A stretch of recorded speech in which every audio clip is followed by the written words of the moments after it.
ఒకని నోటి ఫలము చేత వాని కడుపు నిండుతుందంట. ప్రేమ ఫలము ఎలా వస్తుందని చూస్తే మన నోటి మాట ద్వారా కూడా ఒక ఆశీర్వాదకరమైన ఫలాన్ని మనం అనుభవిస్తామంట. బైబిల్ గ్రంథంలో ఉపవాసం ఉంటే కొన్ని ఫలాలు మనం పొందుకుంటాం, పరిచయం చేస్తే కొన్ని ఫలాలు పొందుకుంటాం, నమ్మకంగా ఉంటే కొన్ని ఫలాలు పొందుకుంటాం, దేవునికి యథార్థంగా నడిస్తే కొన్ని ఫలాలు పొందుకుంటాం. ఫలాలు చాలా ఉన్నాయి. ఇక్కడ 20వ వచనంలో కనపడుతుంది, ఒకని నోటి ఫలము చేత వాని కడుపు నిండుతుంది. ఏంటి ఆ నోటి ఫలం ఏంటి? దేవుడు మనకి ఇచ్చినటువంటి నోటిని మనం ఏ విధంగా ఆశీర్వాదకరంగా మలుచుకోవాలి, ఆ నోట్లో దేవుడు పెట్టేటువంటి ఆ ఫలాన్ని ఎలా మనం అనుభవించాలన్నది ఈరోజు కొన్ని మాటలు ధ్యానం చేసి ఎక్కువసేపు ప్రార్థన చేద్దాం. దేవుని యొక్క వాక్యాన్ని ఇంకా మనం లోతుగా పరిశీలన చేసినట్లయితే రోమీయులకు రాసిన పత్రిక 4వ అధ్యాయము, రోమీయులకు రాసిన పత్రిక 4వ అధ్యాయము 17వ వచనం చూడండి ఒకసారి. లేని వాటిని ఉన్నట్టుగా పిలుచువాడైన దేవుని ఎదుట, ఇక్కడ పౌలు గారు అబ్రహాం గారి గురించి మాట్లాడుతూ యేసయ్య అంటే దేవుని యొక్క గొప్పతనాన్ని కూడా చెప్తున్నాడు. ఇక్కడ మనం 17లో మనం పరిశీలన చేస్తే, మృతులను సజీవులుగా చేయవాడును, లేని వాటిని ఉన్నట్టుగా పిలుచువాడును అయినా. దేవుని యొక్క గొప్పతనం ఏంటి అంటే లేని వాటిని ఉన్నట్టుగా దేవుడు పిలుస్తాడంట. ఈరోజు మనం కూడా భక్తి నేర్చుకుంటున్న మనం కూడా నీ ఆత్మీయ జీవితంలో నీకు ఏదైతే లేదో దానిని ఉన్నట్టుగా నీవు అనుభవించాలి. అనుభవించడం మాత్రమే కాదండి, ఉన్నట్టుగా పిలవగలిగే విశ్వాసంలోకి నువ్వు రావాలంట. అదే నోటి ఫలం. మన నోటి కొంటే ఎప్పుడు కూడా నెగిటివ్గా మాట్లాడకూడదు, పాజిటివ్గా మాట్లాడాలి. నువ్వు చేస్తున్న భక్తికి అనుకూలంగా నువ్వు మాట్లాడటం ప్రారంభించు, ఆ నోటి ఫలాన్ని నువ్వు అనుభవిస్తావు. చాలామంది జీవితాల్లో భక్తి చేస్తారు, ఉపవాసం ఉంటారు, కన్నీరు గారుస్తారు, మందిరానికి వస్తారు, సేవకులతో ప్రార్థన చేయించుకుంటారు, కానీ వారి నోటి మాటలు ఎలా ఉంటాయి? నెగిటివ్గా ఉంటాయి. జరగదు, ఇది అవ్వదు, నా కుటుంబం ఇలా అయిపోయింది, నా కుటుంబ పరిస్థితి ఇలా ఉంటుంది, అన్నీ నెగిటివ్గా వ్యతిరేకంగా మాట్లాడుతూ ఉంటారు. నువ్వు చేసే భక్తికి అర్థం ఉంటుందండి. నిజంగా భక్తి చేస్తున్నావు, మందిరానికి వస్తున్నావు, ఉపవాసం ఉంటున్నావు, కన్నీరు గారుస్తున్నావు, సేవకులతో ప్రేయర్ చేయించుకుంటున్నావు, కానీ నీ నోటి మాట ఎలా ఉంది అంటే భక్తికి వ్యతిరేకంగా, దేవుని వాక్యానికి విరోధంగా ఎప్పుడు మనం మాట్లాడకూడదు. దేవుని నోటి మాటకి వ్యతిరేకంగా మనం ఎప్పుడు మాట్లాడకూడదు. దేవుని వాక్యానికి విరోధంగా మాట్లాడితే ఆ నోట్లో ఉన్న ఫలాన్ని అనుభవిస్తామండి.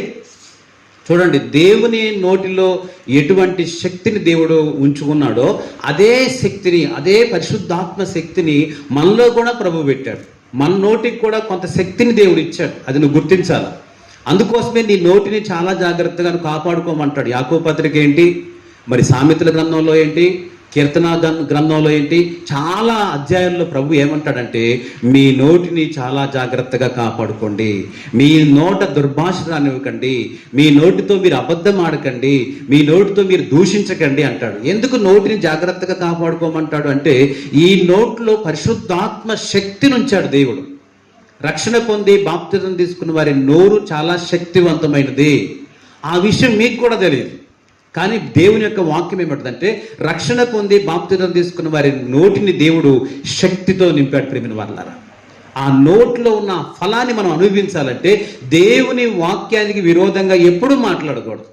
మనం మంచి వాక్యం వింటా ఉంటాం, బయటికి వెళ్ళి కాని మాటలు మాట్లాడుతూ ఉంటాం. ఎలా నువ్వు ఆశీర్వదించబడతావు, ఎలా నువ్వు ఆ ఫలాన్ని పొందుకుంటావు? కన్నీటితో మందిరంలో ప్రార్థన చేస్తున్నావు, ఉపవాసం ఉంటున్నావు, బయటికి వెళ్ళి వ్యతిరేకంగా దేవునికి వాక్యానికి విరోధంగా మాట్లాడుతూ ఉన్నావు, ఏ విధంగా ఫలిస్తావు? ఎన్ని సంవత్సరాలు మనం భక్తి చేసినప్పటికీ కూడా మన జీవితం ఆశీర్వాదకరంగా ఉండదు. ఎందుకు ఉండట్లేదు అంటే మన నోటిని సరైన విధంగా దేవుని వాక్యానికి అనుకూలంగా మనం ఉపయోగించకపోవటం వలనే. చూడండి, ఇక్కడ కిందకు మాట అంటాడు, అక్కడ జీవమరణములు. మనం తెలియని వాక్యం ఏమంటే పోటీ పడి చదువుతుంటాం ఒక్కోసారి. జీవమరణములు 4 వశమంట. జీవం, నువ్వు జీవం మాట్లాడుకుంటే, నువ్వు పాజిటివ్గా మాట్లాడుకుంటే నీ జీవితంలో అన్నీ పాజిటివ్గా జరిగిపోతాయి. అలా ఒక 3 నెలలు ప్రయోగించి చూడండి, ఈ చిట్కా అనుసరించండి. ఒక 3 నెలల పాటు పాజిటివ్గా మాట్లాడటం. మీకు ఎటువంటి పరిస్థితులు మీ జీవితంలో ఎదురైనప్పటికీ కూడా పాజిటివ్గా వాక్యానికి అనువుగా మాట్లాడుతుండండి. ఒక 3 నెలలు ప్రయోగించి చూడండి. నిజంగా ఈ చిట్కాను, దేవుడు చెప్పినటువంటి ఈ యొక్క చిట్కాను పాటించండి, మీరు అద్భుతమైన కార్యాలు చూస్తారు. ప్రేమిన వాళ్ళగా, దేవుని వాక్యానికి విరోధంగా ఎప్పుడు మనం మాట్లాడకూడదు. దేవుని వాక్యానికి విరోధంగా మాట్లాడుతున్నాం కాబట్టి మన జీవితంలో ఫలం మనం పొందుకోవట్లేదు. ఒక నోటి ఫలము చేత అన్న మాట గుర్తుపెట్టుకోండి. వాడు కడుపు నిండుతుందంట. ఈరోజు మన కడుపు నిండుతుందా? తృప్తి పొందుతున్నామా? భక్తిని మనం చేస్తున్న భక్తిని బట్టి మనం తృప్తి చెందుతున్నామంటే తృప్తి చెందట్లేదు. ఎక్కడ పరిస్థితులు అక్కడే ఉన్నాయి. కుటుంబంలో శోధనలు, మారని వారు, రోగాలు, చీకటి ప్రభావాలు, కుటుంబంలో వచ్చే చిక్కులు అక్కడే ఉంటున్నాయి. ఏదో వస్తున్నాం, భక్తి, ఆదివారం వస్తున్నాం, శుక్రవారం పాల్గొంటున్నాం, ఉపవాసంలో ఉంటున్నాం, వస్తున్నాం కానీ ఆశీర్వాదకరమైన భక్తి మనం చేయగలుగుతున్నామా? మన భక్తి ద్వారా మనం ఆశీర్వదించబడుతున్నామా? ఒక్కసారి మనం ఆలోచించాలంట. మనం చేసే భక్తి మనకు ఆశీర్వాదకరంగా ఉందా? ఎందుకు ఉండట్లేదు అంటే ఇక్కడ ప్రవేశంగా అంటున్నాడు, నీ నోటి ఫలము చేత వాడి కడుపు నిండుతుందంట. నీ నోటి ఫలము నువ్వు అనుభవిస్తున్నావా అంటే నువ్వు అనుభవిస్తున్నావు. నువ్వు ఎప్పుడూ కూడా నెగిటివ్గా మాట్లాడుకున్నావు కాబట్టి నెగిటివే చూస్తున్నావు కదండి. మనం ఏం మాట్లాడుకుంటాం, ఏది విశ్వించి మాట్లాడుకుంటామో అదే జరుగుతుంది.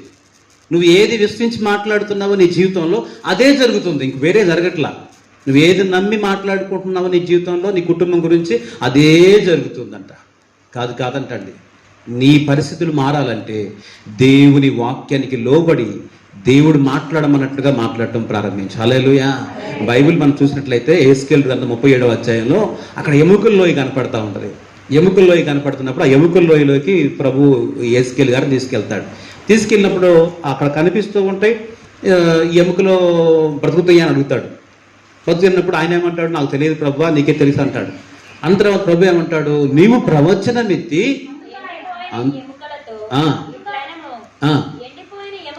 ఎండిపోయిన ఎముకలారా యెహోవా మాట ఆలకించండి, ఎముకలకు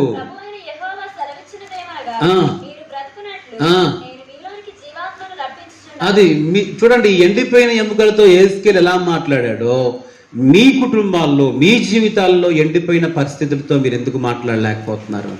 ఎండిపోయిన వ్యక్తులు మన జీవితాల్లో లేరండి, మన కుటుంబాల్లో లేరండి.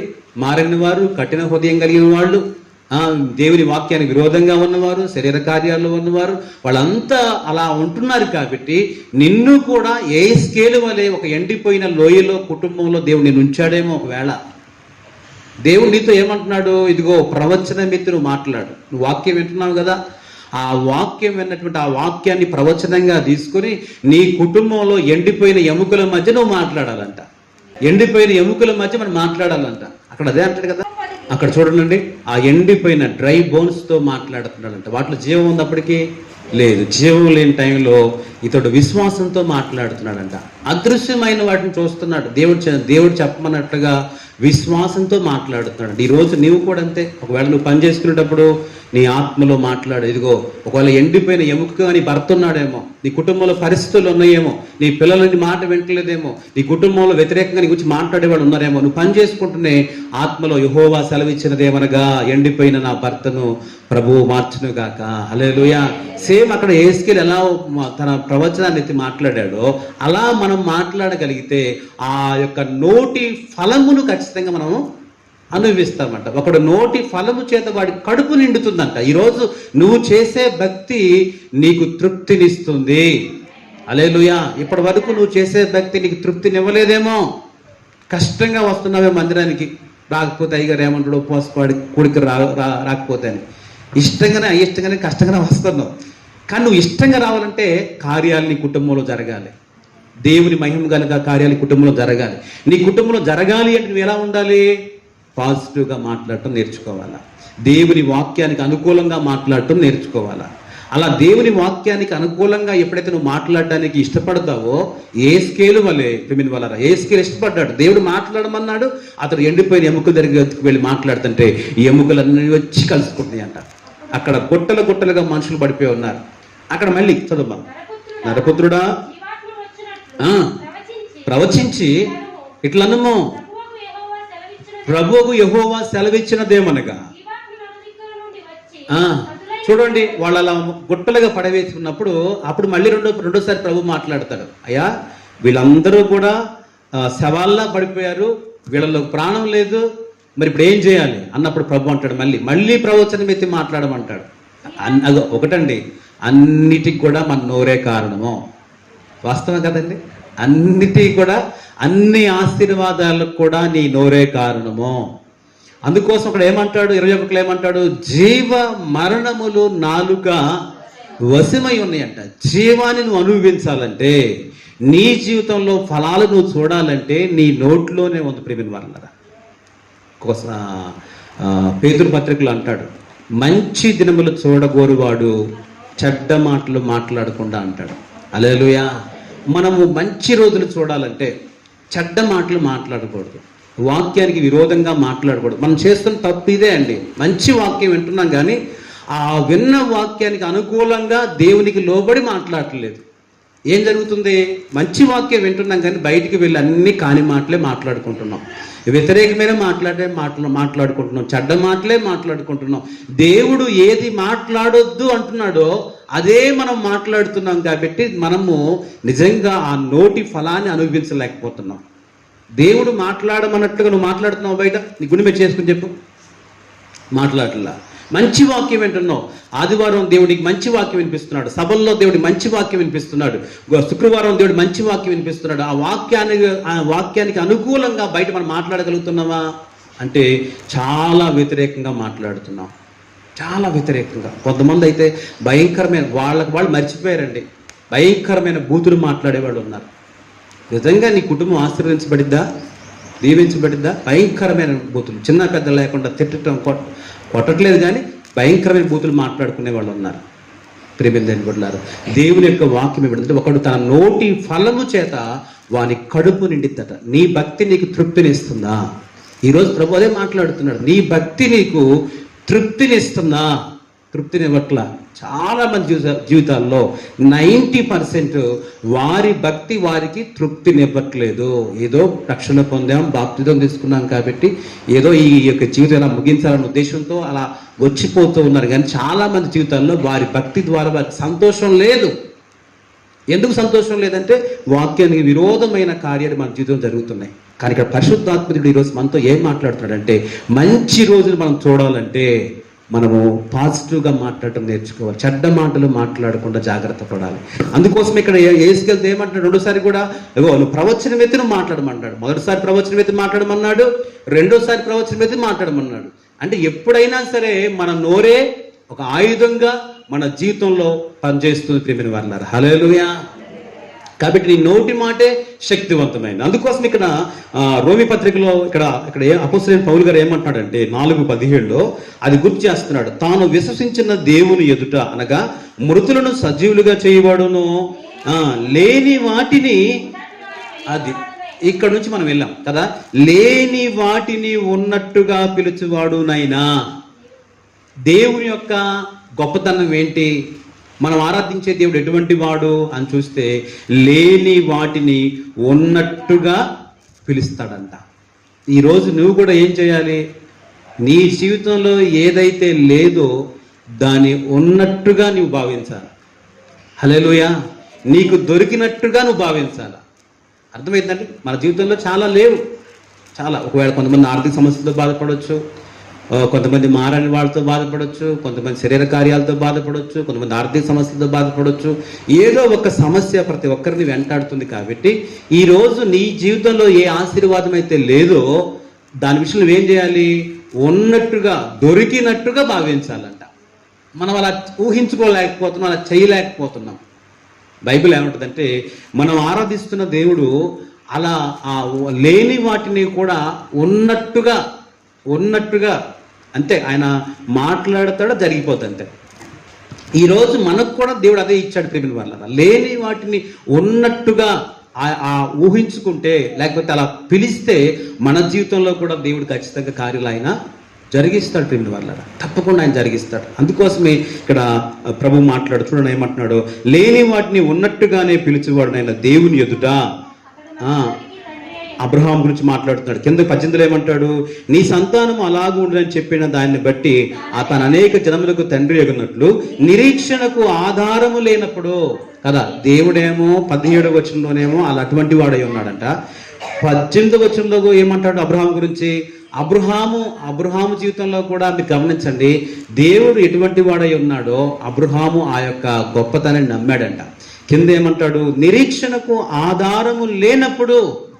ఇది మనం అండర్లైన్ చేసుకోవాలి. నిరీక్షణకు ఆధారము లేనప్పుడు. ఒక పిల్లలు మాత్రమే కాదండి, మన జీవితంలో ఏ సమస్యకైనా సరే నిరీక్షణకు ఆధారము లేని సమయాలు ఉంటాయి. నిరీక్షణకు ఆధారం ఉండదు అంటే ఇక మనం ఏమి చేయలేని పరిస్థితి, ఆధారం ఉండదు. నిరీక్షణకు నా నిరీక్షణ మీద కూడా నమ్మకం ఉండదు. ఆ నిరీక్షణకు ఆధారం లేరంటే అర్థం ఏంటండి? నిరీక్షణ ఉంచడానికి ఏమి లేదు ఇక. కానీ ఇక్కడ బైబిల్ వాక్యం చూడండి ఎంత బాగుందో. నిరీక్షణకు ఆధారము లేనప్పుడు అతడు నిరీక్షణ కలిగి నమ్మాడంట. ఆధారమే లేదంట, కానీ నిరీక్షణ కలిగి నమ్మాడంట. ఈరోజు నీ పరిస్థితుల విషయంలో కూడా నిరీక్షణకు ఆధారం లేదేమో, పూర్తిగా జీరో అయిపోయిందేమో నీ యొక్క పరిస్థితి. కానీ నిరీక్షణకు ఆధారం లేనప్పుడు అబ్రహాం ఎలా నమ్మాడో తన జీవితంలో కార్యం కొరకు, నీ జీవితంలో కార్యం కొరకు కూడా నువ్వు దేవుణ్ణి నిరీక్షణకు ఆధారం లేని నీ పరిస్థితుల మధ్య నిరీక్షణ కలిగి దేవుణ్ణి నమ్మాలంట. హల్లెలూయా. నిరీక్షణ అంటే తెలుసు కదండి, ఎదురు చూడటం. దేవుని మాటకు ఎదురు చూడటాన్ని నిరీక్షణ అంటారు. కాబట్టి దేవుడు నీతో మాట్లాడుతున్నాడు కాబట్టి నీ జీవితంలో నిరీక్షణ అనేది జీరో కావచ్చు, కానీ నువ్వేం చేయాలంటండి? విశ్వాసంతో నమ్మకంతో చూడాలంట ప్రియమైన వాళ్ళారా. అందుకోసమే అక్కడ ఆ మాట మాట్లాడుతున్నాడు. ఇంకొక వచనం చూసుకొని మనం ప్రార్థనకు వెళ్ళిపోదాం. 2వ కొరింథీ పత్రిక 4:17 వచనం చూడండి. 4:17. ఇది కూడా 4:17. మేము దృశ్యమైన వాటిని చూడక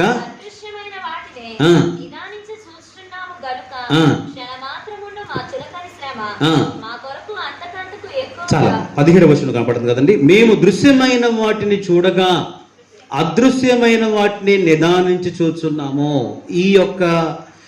ఈ అనుభవం మనకు రావాలండి. నీ ఆత్మీయ జీవితంలో, నీకున్నటువంటి ఆత్మీయ అనుభవంలో 10 సంవత్సరాలు, 15 సంవత్సరాలు, 20 సంవత్సరాలు రక్షణ పొందుకున్నావేమో, కానీ నీ జీవితంలో ఈ అనుభవం ఉంటుందా? చూడండి ఎంత బాగుంది ఈ మాట.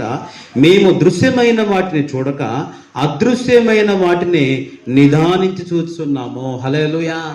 ఈ దృశ్యమైనవి అంటే కనపడేవి. ఈ లోకంలో మనకు కనపడేవి చాలా ఉన్నాయి, కానీ ఆత్మ సంబంధమైనవి ఏవి కూడా కనపడవండి. ఆత్మ సంబంధమైనవి నీకు కనపడాలి అంటే ఏముండాలి? ఆత్మీయ నేత్రాలు తెరవబడాలి, ఆత్మీయ చెవులు తెరవబడాలి, మంచి ఆత్మీయ జీవితం కలిగిన వ్యక్తిగా ఉండాలంట. అందుకోసం ఇక్కడ ఏమంటాడు? మేము దృశ్యమైన వాటిని చూడక అదృశ్యమైన వాటినే, అంటే కనబడినటువంటి ఆత్మ సంబంధమైన వాటిని నిదానించి చూస్తున్నాము. హల్లెలూయా. కాబట్టి నిదానించి మనం చూడాలి అంటే మనం ఎలా ఉండాలి? చూస్తే ఇక్కడ మనం అనుకున్నామే, దేవుని గురించి మాట్లాడుకున్నాం. అక్కడ లేని వాటిని ఉన్నట్టుగా ఆయన పిలుస్తాడంట. ఇక్కడ మనకు కనపడనివి కూడా నిదానించి చూసే అనుభవంలోకి మనం రావాలి. నీ పరిస్థితులన్నీ కూడా మారినట్టుగా నువ్వు చూడగలగాలి తప్పకుండా. మనం బైబిల్ చూస్తే ఆదికాండ గ్రంథం తినవసలేము. ఆదికాండ గ్రంథంలో అబ్రహాముతో ప్రభు అంటాడు, ఇదిగో ఇక్కడుండి ఈ ప్రాంతం అంతా చూడమంటాడు, ఈ ప్రాంతం అంతా నడవమంటాడు. ఆ ప్రాంతం అంతా తనకు ఓపుకున్నంతసేపు అబ్రహాం నడుచుకుంటూ వెళ్ళాడు. తాను ఎంతైతే నడిచాడో ఆ ప్రాంతం అంతా కూడా అబ్రహాముకు దేవుడు ఇచ్చాడంట. హల్లెలూయా. దేవుడు మన జీవితంలో కూడా కార్యాల కొరకు మనకు కూడా కొన్ని వాగ్దానాలు, కొన్ని మాటలు ఇస్తాడంటే నీవు కూడా విశ్వాసంతో వాటిని రిసీవ్ చేసుకోవాలి, హృదయంలో తీసుకోవాలి. అబ్రహాము బయటకు తీసుకెళ్ళి అబ్రహామా ఇదిగో ఈ దేశం కనపడుతుంది కదా, నువ్వు నడవమని చెప్తాడు. చూడండి, లేకపోతే బాగుంటుంది. ఎక్కడంటే 13వ అధ్యాయము 17వ వచనమా, 13-17. నీవు లేచి ఈ దేశం యొక్క పొడవును వెడల్పును దానిలో సంచరించుము. అది పొడవును వెడల్పును దాంట్లో ఏమంటాడు? సంచరించమంటాడు. అంటే తిరగాల వద్దా? ఎంత నడిస్తే అంత భూమి మందైపోద్దంట. ఇగో దానిలో సంచరించు, నడువు. నడిస్తే ఏం జరుగుతుంది? అదంతా నీదైపోద్దంట. అబ్రహాము గారు దాన్ని నమ్మాడండి. దేవుడు చెప్పినట్టుగా వెళ్ళి ఇట్లా బారుగా నడవడం ప్రారంభించాడు, ఇట్లా అడ్డంగా నడవడం ప్రారంభించాడు. ఆ ప్రాంతం అంతా నడిస్తే దేవుడు నిజంగా చెప్పినట్లుగా ఆ ప్రాంతం అంతా కూడా అబ్రహాం వశం అయిపోయిందండి. అబ్రహాం తర్వాత ఇస్సాకు వచ్చింది, ఇస్సాకు తర్వాత యాకోబుకి వచ్చింది, యాకోబు తర్వాత తన 12 మంది కుమారులకు వచ్చింది. టోటల్గా ఆ దేశమే అబ్రహాముది అయిపోయింది. ప్రేమ వాళ్ళ ఈరోజు నీ జీవితంలో కూడా ఇటువంటి కార్యాలు చూడాలంటే నువ్వు కూడా ఏం చేయాలంటే దేవుని వాక్యానికి, దేవుడు మాట్లాడుతున్న మాటకు నువ్వు పాజిటివ్గా ఉండాలి, లోబడాలంట. దేవుడు చెప్తున్న దానికి వ్యతిరేకంగా నువ్వు మాట్లాడకూడదంట. దేవుని మాటకు అనుకూలంగా నడిచాడు కాబట్టి అబ్రహాముకు ఆ భూమి సొంతమైపోయిందంట. ఈరోజు నీకు అలా అవుతుందా? అసలు దేవుడు చెప్పే వాక్యానికి నువ్వు నడుచుకునే నడవడికి చాలా వ్యత్యాసం ఉంది. అది ఎంత వ్యత్యాసం అంటే రైలు పట్టాలాగా ఉన్నాయి. రెండు కలుస్తాయండి? కలవంట. ఎలా కార్యాలు జరుగుతాయి మరి? దేవుడు ఏం చెప్తున్నాడు? అబ్రహాంతో చెప్పాడు, ఎప్పుడైతే మాట్లాడాడో అక్కడి నుంచి నడవడం ప్రారంభించాడంట. అందుకోసం ఆయన ఏమంటాడు? నిరీక్షణకు ఆధారమే లేనప్పుడు నిరీక్షణ కలిగి నమ్మాడంట. నీ జీవితంలో కూడా నిరీక్షణ అనేది జీరోగా ఉందేమో, ఒకవేళ నిరీక్షణ ఇచ్చడానికి జీవితంలో ఏమీ లేదేమో, కానీ నా ప్రభు మాట్లాడుతున్నాడు నీతో. నిరీక్షణకు ఆధారం లేనప్పుడు అబ్రహాం వలె నీవు కూడా నిరీక్షణ కలిగి నమ్ము, తప్పకుండా దేవుని కార్యం చూస్తామంట. అందుకోసమే ఇక్కడ ఏమంటాడు? మేము దృశ్యమైన వాటిని చూడక అదృశ్యమైన వాటిని చూస్తున్నాం. హల్లెలూయా. ఈరోజు అదృశ్యమైన వాటిని చూసేటువంటి ఆత్మీయ అనుభవం మనకు కావాలి. బైబిల్ గ్రంథంలో మనం చెప్పాను, మన ఇమా చూశారు. ఏలియా అదృశ్యమైనటువంటి వర్షాన్ని చూశాడు. రాబోతున్న వర్షాన్ని ముందుగానే చూశాడు. ఆ శబ్దాన్ని కూడా విన్నాడంట. అందుకోసం అహాబ్దేవ్ అన్నాడు, నువ్వు త్వరగా వెళ్ళిపోయా అంటున్నాడు. ఆత్మీయ శబ్దాన్ని వినగలిగాడంట. కాబట్టి ఈరోజు ప్రియమైన వారలారా, మనం కూడా ఆత్మీయంగా వినగలుగుతూ ఉండాలి. దేవుని మాటకు లోబడాలి. దేవుడు ముందుగానే చెప్తున్న వాటికి విధేయత చూపించాలి. మనం భయపడాలి. దేవునికి ఎంత భయపడతా ఉంటామో అంత ఆశీర్వదించబడతాం. మన 2 నెలల క్రితమో 3 నెలల క్రితమో ఒక కుటుంబం గురించి దేవుడు నాకు చూపించాడు. ఆ బ్రదర్ గురించి, ఆ సిస్టర్ గురించి చూపించారు. వాళ్ళ పరిస్థితి గురించి చూపించినప్పుడు పర్సనల్గా కుటుంబంతో మాట్లాడామా, మీ కుటుంబం గురించి జీరోలో చూపిస్తున్నాడు, ఏదో కొంచెం శ్రమ రాబోతుంది, మరి జాగ్రత్త పడండి, ప్రార్థన చేసుకుని చెప్పా. ఆయనకి కూడా చెప్పా, బ్రదర్ జాగ్రత్త పడండి. ఆ కుటుంబం పెద్దగా తీసుకోలేదు. కానీ ఇప్పుడు ఒక 2-3 రోజుల క్రితం నుంచి ఆ కుటుంబాల పాపం కొన్ని ఇబ్బందులు వచ్చాయి. నేను హాస్పిటల్ కూడా వెళ్ళొచ్చారు. డాక్టర్లు కూడా నేను ఏమైతే చూశానో అవే సింటమ్స్ మొత్తం కూడా డాక్టర్లు చెప్పారు. దాని రుజువు మా సహోదరుడు ఇక్కడే ఉందన్నమాట. కాబట్టి తప్పకుండా దేవుడు మన యొక్క జీవితము మరి బాగుండాలనే, మనం ఆశీర్వాదకరంగా ఉండాలనే, మనం తప్పిపోతుంటే జారిపోతుంటే దేవుడు ముందుగానే తెలియపరుస్తూ చూపిస్తాడు. వాటిని మనము దేవుడు చెప్పిన వాటిని బట్టి, దేవుడు మనకు చూపించిన వాటిని బట్టి జాగ్రత్త పడి సరి చేసుకుంటే చాలా బెటర్గా ఉంటుంది లైఫ్. అలా పట్టించుకోకపోతే ఏమైపోద్దండి? దేవుడు ముందు హెచ్చరిస్తాడు, ముందే కొన్ని డేంజర్ బెల్స్ మోగిస్తాడు దేవుడు సిద్ధపడాలని చెప్పేసి. అలా సిద్ధపడకపోతే చాలా ఇబ్బందులు జరుగుతాయి ప్రియమైన వాళ్ళ. కాబట్టి ఈరోజు ప్రభు మనతో మాట్లాడుతున్నాడు. ఆ నోటిని నువ్వు ఎలా వాడుకోవాలి? చాలా జాగ్రత్తగా వాడుకోవాలి. నోటి ద్వారా నెగిటివ్గా మాట్లాడొద్దు, వ్యర్థమైన మాటలు మాట్లాడొద్దు, బూతులు మాట్లాడొద్దు, చెడ్డ మాటలు మాట్లాడొద్దు, పోకిరి మాటలు మాట్లాడొద్దు, సరస్వక్తులు మాట్లాడొద్దు. ఇవన్నీ కూడా పరిశుద్ధ గ్రంథంలో కొలసీ పత్రికలో, కొరింథీ పత్రిక, ఎఫెసీ పత్రిక ఇవన్నీ చూస్తే ఇవన్నిట్లో కూడా పౌలు గారు మాట్లాడుతూ ఉంటారు. ఇంకో మీరు ఇలా మాట్లాడకండి, ఇలా మాట్లాడకండి, ఇలా మాట్లాడకండి అని అనేకమైన అధ్యాయాల్లో పౌలు గారు మాట్లాడుతూ ఉంటాడు. ఎందుకు మాట్లాడుతున్నట్టు అలా అంటే ఆ ఫలాన్ని మనం పోగొట్టుకుంటున్నాం. దేవుడు మన నోట్లో పెట్టినటువంటి శక్తిని మనమే నీరు గారుస్తున్నామండి. మనమే ఆ ప్రభావాన్ని పోగొట్టుకుంటున్నామంట. అర్థమవుతుందండి? దేవుడు మన నోట్లో పెట్టినటువంటి ఆ యొక్క శక్తిని, ఆ యొక్క బలమును, ఆ ప్రభావాన్ని మనం ఏం చేస్తామంటండి? పోగొట్టుకుంటాం. ఈరోజు నీవు కూడా పాజిటివ్గా మాట్లాడటం నేర్చుకోవాలి. దేవుడు అక్కడ లేదు ఆ వస్తువు. ఇప్పుడు ఆకాశం లేదు, ఆకాశం కలుగును గాక అన్నాడు, భూమి కలుగును గాక అన్నాడు, సముద్రం కలుగును గాక అన్నాడు. అవన్నీ లేవు చెప్పాలంటే. జంతువులు, పక్షులు, మరి మొక్కలు, ప్రియమైన వాళ్ళారా, సూర్యుడు, చంద్రుడు ఇవేమీ లేవు. కానీ దేవుని మైండ్లో ఒక ఆలోచన ఉంది. ఒక అదృశ్యమైనటువంటి భూమి, ఆ యొక్క ఆ మ్యాప్ అంతా కూడా దేవుని మనసులో ఉందంట. తన మనసులో ఏమైతే ఉందో దాన్ని ఆయన ఉన్నట్టుగానే పిలుస్తున్నట్ట కదా. మనసులో ఒక ఆ మ్యాప్ అంతా కూడా దేవుని హృదయంలో ఉంది. దేవుని హృదయంలో మ్యాప్ ఉంది. భూమి నిరాకారంగా శూన్యంగా ఉందంట. కానీ నిరాకారంగా శూన్యంగా ఉన్నప్పటికీ కూడా దేవుని మనసులో ఏముంది? ఆ ప్రపంచ పట్టం ఉందంటండి కదా. సూర్యుడు చూడగలిగాడు, చంద్రుని చూడగలిగాడు, నక్షత్రాలు చూడగలిగాడు, పక్షులు, జంతువులు ఇవన్నిటిని చూడగలిగాడు. అక్కడ శూన్యం ఉంటే ఆ శూన్యం మీద ఏం చేస్తున్నాడు? ప్రభు పలుకుతున్నాడంట. శూన్యం మీద పలుకుతుంది. ఒకవేళ నీ జీవితం కూడా శూన్యంగా ఉందేమో, కానీ నువ్వు ఆశీర్వాదకరంగా నీ జీవితాన్ని చూడగలగాలి. ఆత్మలో దృశ్యమైన వాటిని చూడగా అదృశ్యమైన వాటిని, అంటే అదృశ్యమైనవి ఏంటి? నువ్వు నీ యొక్క జీవితాన్ని అందంగా ఊహించాలి. క్రీస్తులో అందంగా ఊహించుకో, అందంగా ఊహించుకో. పరిస్థితులు ఎలా అయినా ఉండొచ్చు. సంవత్సరం కావచ్చు, 2 సంవత్సరాలు కావచ్చు, 3 సంవత్సరాలు కావచ్చు, నీ జీవితాన్ని దేవుడు అందంగా సౌందర్యవంతంగా దేవుడు మలచిపోతున్నాడు. ఆ మాటను నమ్ము, అందంగా ఊహించుకో. నీ భర్త అద్భుతంగా మారినట్లుగా, మంచి ఆత్మీయతను ఉన్నట్లుగా, నీ పిల్లలు ఒక మంచి ఆత్మీయతను ఉన్నట్లుగా, నీ కుటుంబంలో సమస్యలన్నీ పోయినట్లుగా, నీ కుటుంబంలో మందిరంలో ఒక ఒలేవ మొక్కల వల్ల నీ కుటుంబం అంతా ఉన్నట్లుగా. చూడండి, ఇవన్నీ కూడా ఒక మంచి ఆత్మ సంబంధంగా నువ్వు ఊహించుకొని ఇక్కడ పాజిటివ్గా అంటండి. ఇక్కడ ఏమంటాడు, లేని వాటిని ఉన్నట్టుగానే నీవు కూడా ప్రార్థన ఎలా చేయాలి, లేని వాటిని ఉన్నట్టుగానే అనుకొని దేవునికి స్తోత్రాలు చెల్లించంట. హల్లెలూయా. నా కుటుంబం అంతా కూడా ప్రభువా ఒక మంచి ఆధ్యాత్మిక కుటుంబంగా చేస్తున్నందుకు మీకు స్తోత్రాలయ్యా. ఎన్ని సాక్ష్యాలు బయటకు వస్తాయో.